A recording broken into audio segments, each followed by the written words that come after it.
DSP फुलखन नार्जारिनि नाजानायाव साबा जिनाहारि खालामग्रा दायनिगिरिफ्रा जिउ जोबजासे जोबथेसालिनि साजा।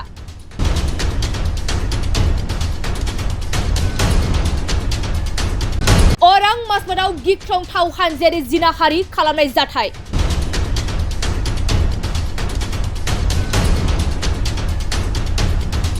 गु थाखोआव फरायबाय थानाय सासे हिनजावसाखौ हानजायारि जिनाहारि।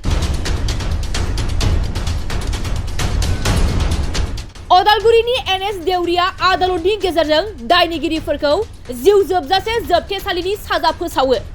আজি অনারেবল স্পেশাল জাজ ওদালগুৰি NS দেউৰী আদালতে এটা গেং ৰেপ গোচৰত আসামী আবিজুল আলী, সাদ্দাম হুছেইন, মহিদুল ইছলাম, মুস্তাক আহমেদ আৰু এহছান আহমেদক সশ্ৰম যাৱজ্জীৱন কাৰাদণ্ড বিহে আৰু প্ৰত্যেক আসামীকে 20,000 টকাকৈ জৰিমনা বিহে। थारैनो हादराव गोबां आइजो रैखाथि आरो हिनजावसा रैखाथिनि थाखाय आयेन रनसायनाय होदों। थेवब्लाबो बे आयेनखौ नेवसिना खायसे दुथां सुबुंफोरा इनायै जिनाहारि खालामनायाव बारसोमो।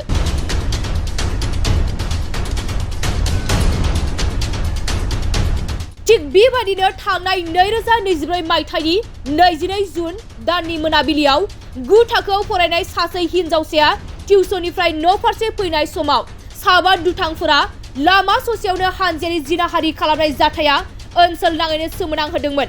थारैनो सासे 0 बोसोर बैसोनि उन्दै हिनजावसाया साबा दुथांफोरनि हानजा जिनाहारिनि बोलि जानांदोंमोन आरो बे जाथायनि उनावनो दायनिगिरिफोरखौ हमनानै गोख्रों साजा होनांगौनि थाखाय हादोर नाङैनो दावराव दावसि सोमजिदोंमोन।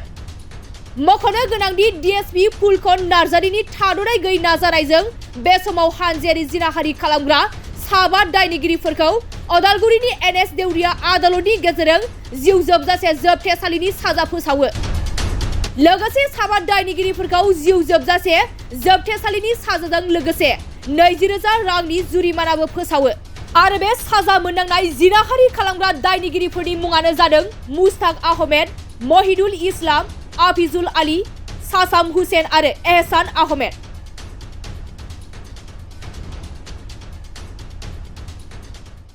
আজি অনারেবল স্পেশাল জাজ ওদালগুৰি NS দেউৰী আদালতে এটা গেং ৰেপ গোচৰত আসামী আবিজুল আলী, সাদ্দাম হুছেইন, মহিদুল ইছলাম, মুস্তাক আহমেদ আৰু এহছান আহমেদক সশ্ৰম যাৱজ্জীৱন কাৰাদণ্ড বিহে আৰু প্ৰত্যেক আসামীকে 20,000 টকাকৈ জৰিমনা বিহে।